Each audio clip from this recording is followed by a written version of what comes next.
The secrets of the sun are hidden in how energy travels up through its layers, out into space. The sun's energy starts in its core, a giant fusion engine where hydrogen atoms are turned into helium atoms. The energy produced there moves up through the convection zone to the sun's surface, the photosphere. Moving magnetic fields contribute extra energy along the way. As energy moves outward, the temperature continually drops. This is just as one would expect while moving away from a heat source. Up until that point, everything makes sense in that the hottest part is in the middle and everything gets gradually cooler as we move away. But then something very interesting starts to happen, which is that it starts to get hotter again. This layer, where the temperature mysteriously begins to rise again, is called the chromosphere. It lies in an interface region between the photosphere and the corona, the hottest and outermost region of the sun's atmosphere. Observations from the IRIS mission will help distinguish among numerous theories on how the corona is powered.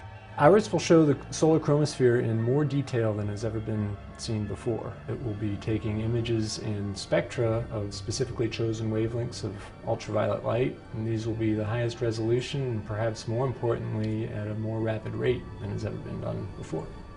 The interface region is the greatest source of ultraviolet light that impacts the Earth and the space around it. Only a specifically designed spacecraft can image the wavelengths of light needed to study the chromosphere. Advanced computer modeling will enable scientists to interpret the data and better understand how the energy moves through the chromosphere.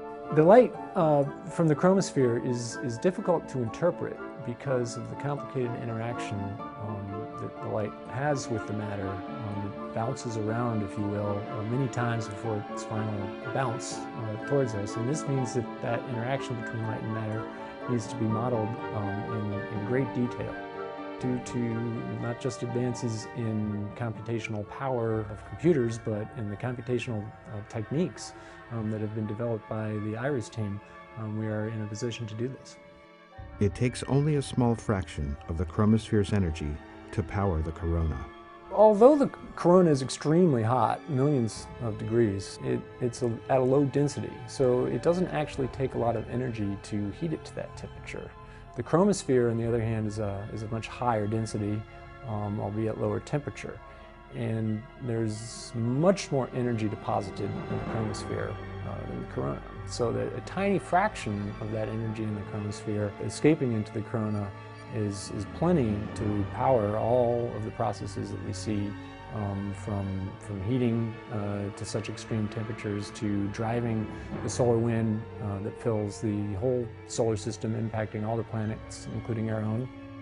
We hope to better understand these fascinating and important processes with IRIS.